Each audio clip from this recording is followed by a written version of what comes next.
Hello, everyone, and welcome to today's episode of the SaaS Marketing Show. So I'm really excited for this one. Today, we are joined by Adam Lambert, who is the Senior Content and Digital Marketing Manager at Calendly.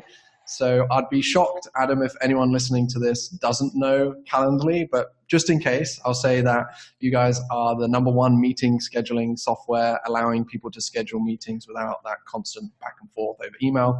But as I said, I know everyone listening to this will know of you guys, so I'm really excited to have you here. Welcome to the show. I appreciate it. Thank you, Dylan. I'm excited to be here, man. It's cool that we're talking from so far away. I'm in Midtown Atlanta, Georgia. Yeah, awesome. It's nice how this has happened too, because I know that you and I were chatting on LinkedIn a little bit back and forth, and then you posted something about various different SaaS podcasts that you were interested in. And yeah, it's nice to see how this has ended up happening. So today, what we're going to do is there's so much we could talk about with Calendly as well, but we're going to try and focus on how you guys have used integrations and integration partnerships to improve virality across the product and across marketing, and of course, increase your ARR and MRR numbers. Now, first, before we do that, as we always do on this podcast, I want to just give a bit of context behind Calendly. As I said, most people listening to this will be fully aware of you guys. But when I was starting to research for this episode over the last couple of days, I found this interview on Inc.com with your founder. I don't know if I'm saying his name right, Tope or Tope. I'm not sure how to pronounce, but one syllable. Okay. Cool, Tope. So I read this interview from, I think it was maybe like August of 2019, where he said at that time the business was approaching $30 million in recurring revenue and growing more than 100% year over year, and have been profitable since 2016. So I think it's fair to say, based on that and everything that's happened recently, things are going pretty well within the business. Now, I know that you joined the team just a few months ago, actually, right? Back in January. So maybe you could tell me a little bit more, and tell everyone listening to this a little bit more about what marketing looks like at Calendly, maybe how the team is structured, what you're looking after, and then we can go from there. Sure. I would say marketing at Calendly is really attached to product, but that's just one of, I would say, 3 core bases that we cover on our marketing team.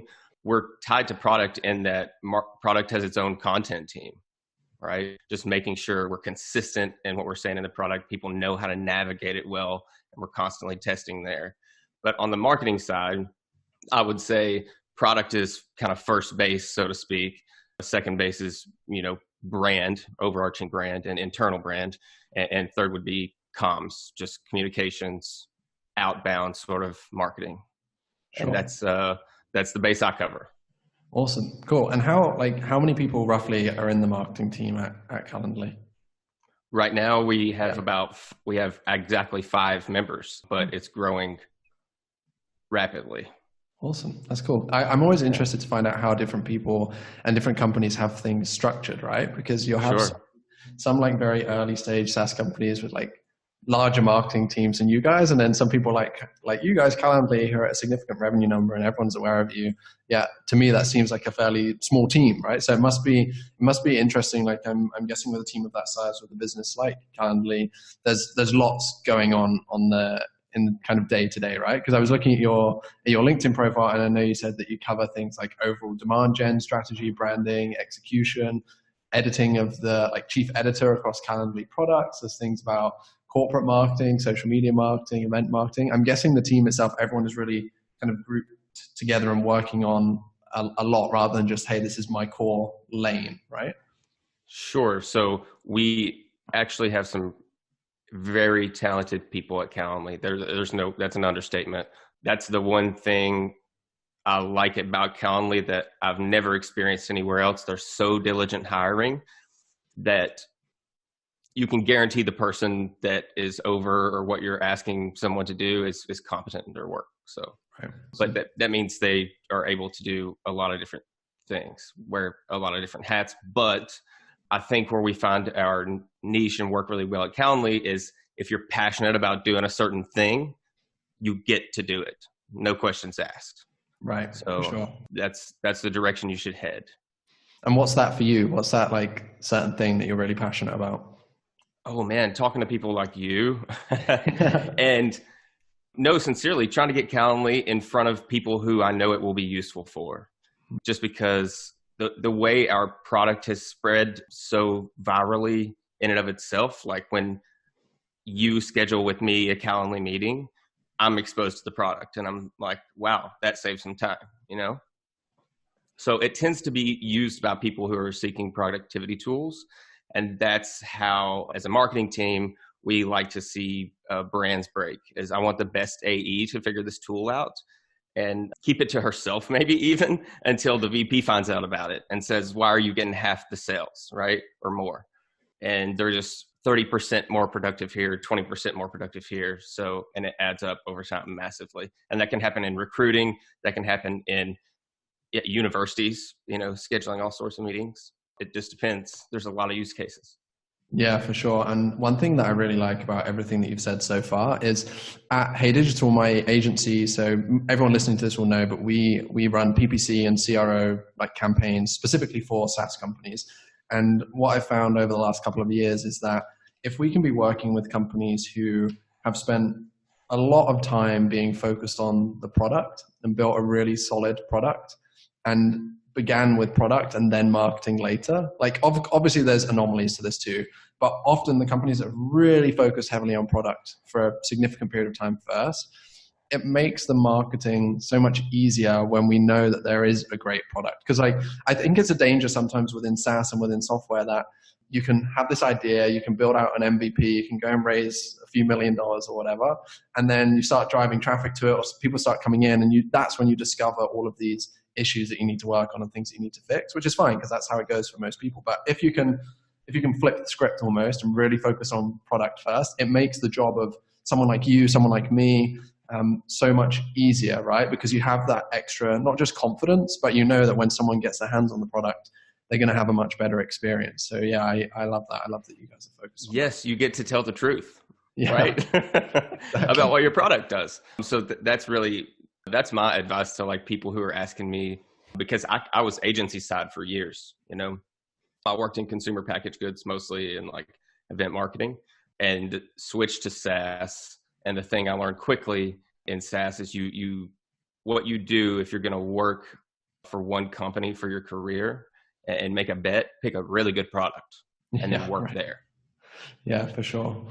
Okay, so let's go into a little bit of talking about how you guys have used integrations. Just before that, one more question. So I know that integrations and that virality is one like huge core component of marketing for you guys. I know you touched on how you kind of break down the marketing team, etc.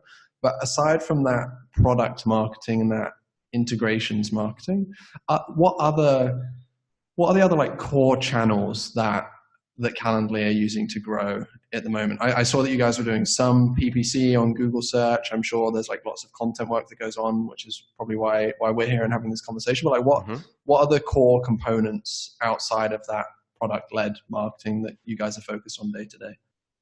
Well, of course, and you guessed it, like the number one way is Google Ads, right? You want to do that, be where people are looking for you and make sure you're there. The second one we're working on is YouTube. Okay. And the reason you want to place a bet there is it's the second biggest search engine in the world. And that misses a lot of people because they want to make sure, okay, we have our Google covered. Now do we have Bing covered, right? Before you even do that, just let Google test and get on YouTube. So you want to be there where people show up and are looking for your product outside of just the Google bar itself. Yeah, that's actually really interesting because this is kind of a side note, but I recorded a couple of YouTube videos about a year and a half ago now. And I put a lot of time into keyword research for them on YouTube, and it was focused on like driving leads through LinkedIn. I noticed that there was a gap or a lot of search traffic on YouTube for LinkedIn lead generation and like LinkedIn automation tools and stuff like that. Sure. And I had like a referral partnership with the LinkedIn software like company. I created 2 videos and they're both now at like between I think 15 and 25,000 views on the videos with no paid promotion or anything like that. And still to this day, like a year and a half later, I get people using the affiliate link that I had under the video that like it's nothing significant, but it's like a small side income, right? And now with this podcast, We're starting to build out more video content for the agency. Once all this madness in the world is over, we're going to be doing a lot more video content on YouTube as well. So yeah, I like that you guys are leaning into that as well. So let's talk about integrations then, because I think a lot of people will be interested in this. Now, I know one thing that you and I were talking about before we set up this episode, one thing that I was kind of cautious of, I guess, a little bit, is that I know you guys have had a significant, or I'm assuming you've had a significant increase in users and signups as a result of the integration that you have with Zoom. And I know you've done a lot of good work around that too recently, and some changes around the Zoom integration. But I was kind of aware that, hey, look, Zoom has had this massive peak, right? And I read something today that said they've gone from 10 million daily active users to 300 million daily active users over the last month or 2 months. It was something right. So obviously you guys have put a lot of work into building that integration relationship with them. So I didn't want to discount that and say, hey, look, it's fluke and it's luck, because it isn't. But at the same time, I also know that there'll be people listening to this that will probably go, well, it's easy for them because they've got an integration with Zoom, right? So I want to find out, and I'm also aware that you're only, 4-5 months into the role at Calendly, so you're probably still figuring a lot of this out too. But maybe from a top level, first of all, you could give us a bit of an overview of what your kind of integration strategy or play looks like at the moment. Sure. So if you can go to our integrations page at Calendly to see all of our integrations, right? Yep. I think it's calendly.com/integrations.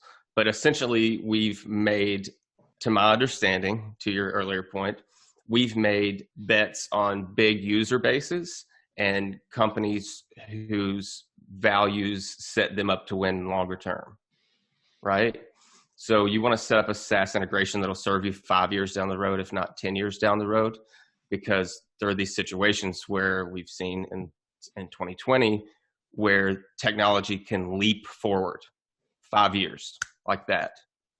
And that went from, to your point, it gained 290 million users, right? And I don't think it's going to be unnatural going forward for us to see these big sudden leaps. So you just want to set yourself up for the right bet on the right company whose values structure them for the long term and whose user bases are pretty solid. Yeah, for sure. And are you guys constantly on the lookout for those potential other integration, those people that match that, or how are you approaching that? Because obviously you guys have been around for a while now. You already have some great integrations and partnerships. Are you constantly looking for other who you think might be the next Zoom, for example? It's almost like I feel like I'm almost asking an investor, right? Are you always looking for the next one to invest in? I guess it kind of is that way, but slightly different. Are you always looking for potential new integration partners, or what does that look like?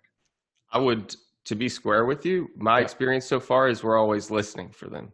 So generally they're approaching us and people who are that proactive with their own product and want to provide that better customer experience throughout their product and want to adopt Calendly as part of their workflow, say, they approach us and say, hey, we want to do this. It's going to make for a better product. And generally they've shown themselves to have made some sacrifices before that align with the values that got them to see in that far into the future to ask for that.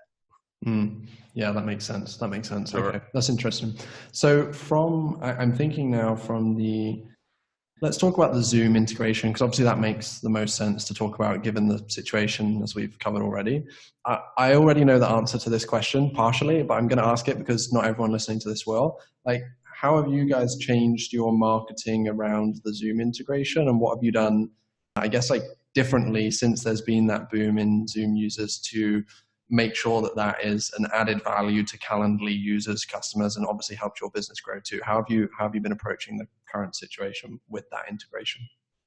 Sure. I think the first thing that happened was our executives sit down and made the decision to give Zoom and GoToMeeting integrations away for free temporarily. So we just saw that our usage was tilting that way very early on.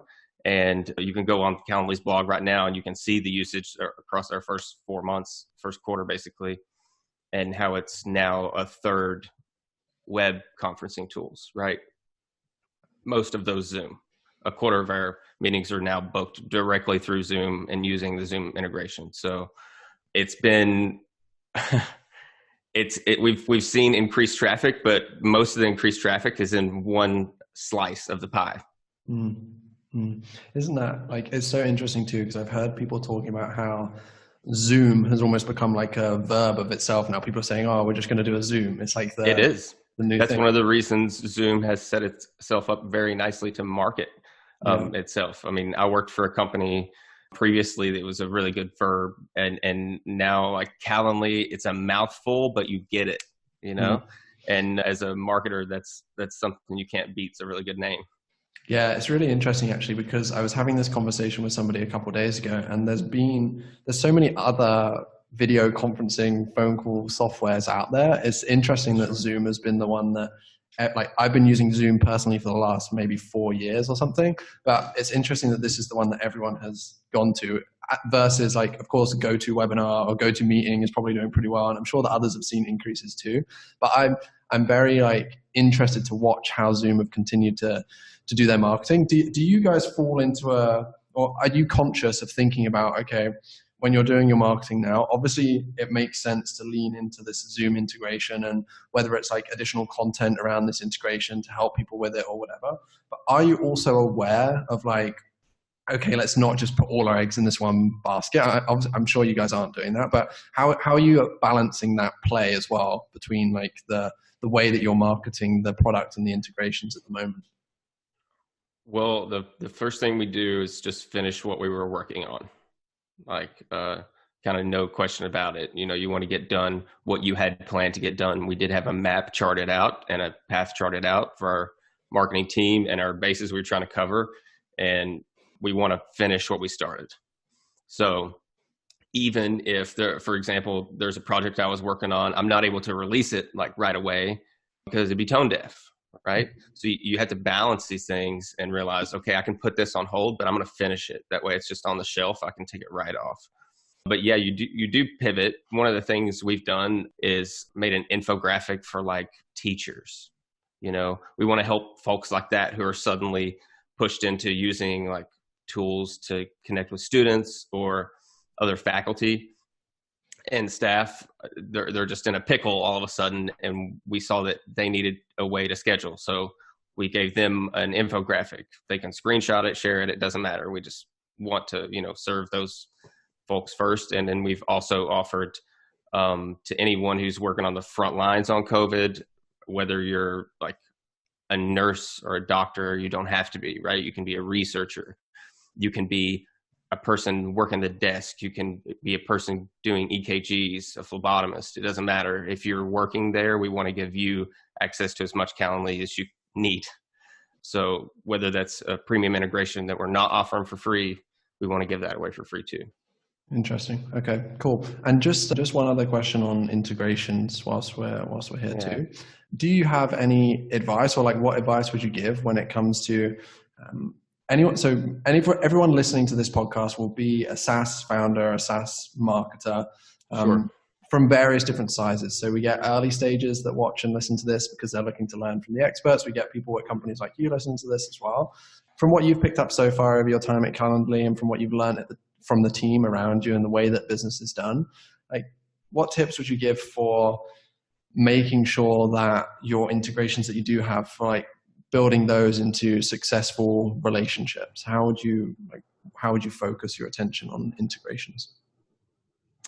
I would say to set your SaaS up with integrations that are going to serve it 5 to 10 years down the road, and bet on the biggest user bases, right? It'll begin to happen more frequent with technology that we make really large multi-year jumps with software tools like we've seen with web conferencing in 2020, like especially Zoom.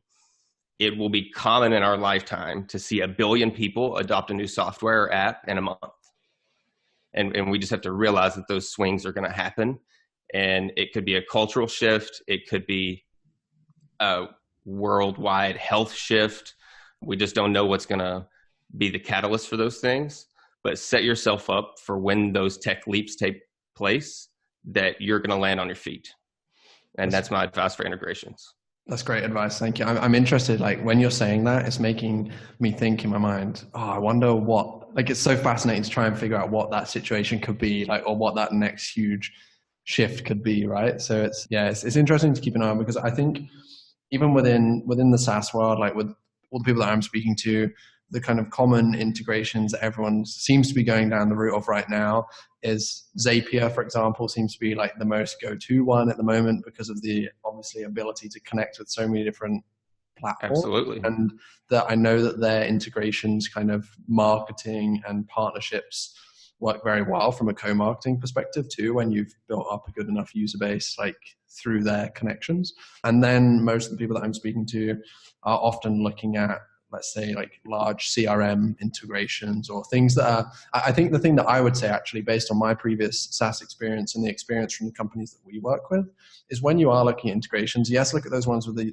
large user bases. Yes, look at the ones that you think have the potential to grow, but also be looking at the ones that are potentially business critical for your customer or your user. Because for example, when I was at Leadfeeder, the sales intelligence platform, we played pretty heavily into our integration with Pipedrive, the CRM system, because we knew that, okay, if a business is using a CRM system, we know how much of a pain it is to move over to another CRM system. So if we can build a good integration with that and it works really nicely together, it's going to be a much stickier integration than something that's just nice to have. It becomes a need to have. So that would maybe be my advice on integrations as well, because I think that would be useful for some people listening to this. Absolutely. If you're business critical, if you're sticky and it's not only hard to switch, but painful to switch, yeah, absolutely. Align yourself with those people. They've built billion-dollar businesses. Exactly, for sure. Okay, so I have two questions that I've started to ask it towards the end of all of these podcast episodes. One reason is selfish. One reason is because I want to find out the best kind of angles for content that we can be creating. So at Hey Digital, we're putting a lot more effort into our content marketing. We're relaunching our website in a couple of weeks. And I want to make sure that we're putting together good, useful stuff for our kind of target persona. But then the other reason is because I know people listening to this will be really interested in this. So the first question, and hopefully you don't mind me just putting you on the spot here, Adam, but the first question is, what's one thing in marketing at the moment that is challenging for you or that you're finding difficult at the moment? The thing that came to my mind is not something I'm finding difficult, but I think marketers and advertisers are finding difficult. Mm-hmm. Go ahead. And that is how to balance tact across cultures right now. Yeah.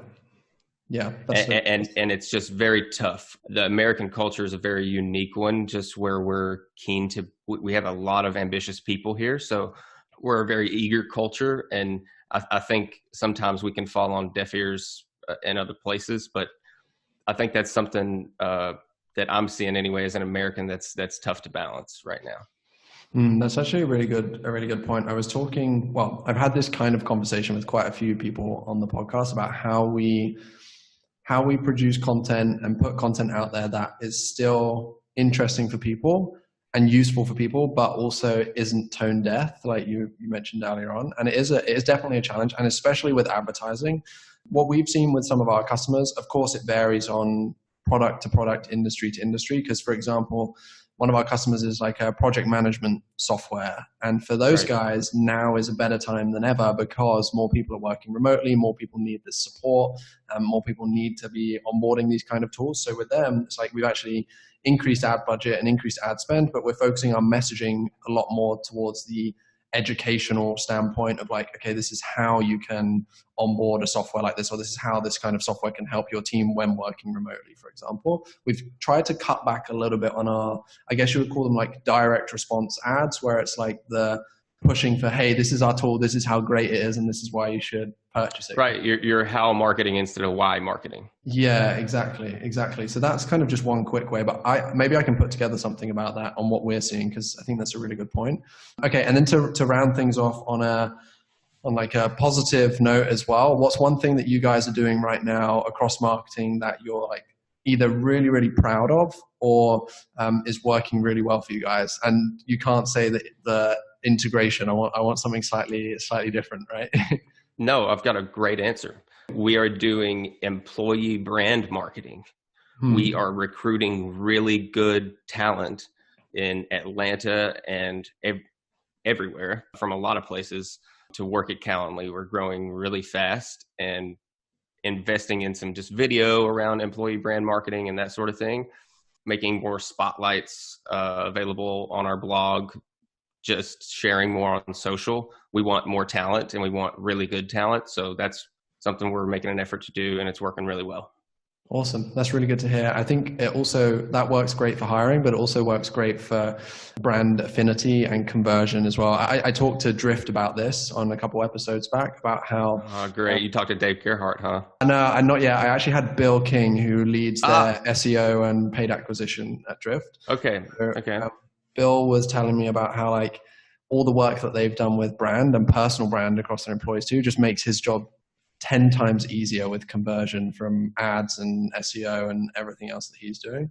So yeah, that's cool. For anyone listening to this, like, is there a quick place that you can recommend that they go to find out about some of the positions that you're hiring for? I'm guessing it's like calendly.com/hiring or something. Where can they go? I'm sure they can go to Calendly online, just put in Calendly jobs in Google. You'll find it. I can't remember the URL off the top of my That's head. fine. Apologies. But if you connect with me on LinkedIn, Adam Lambert, I'll recommend you. I'm happy to do that if you heard about it through Mr. Hayes' podcast here. Awesome. Well, Adam, it's been really cool having you on. It's been great learning a bit more about how you guys have things structured in general marketing, in integrations. I know that this will have been a really useful episode for everybody listening. So thank you. I appreciate it. Yeah, you're very welcome. Let's talk again when Calendly's about 10 times bigger.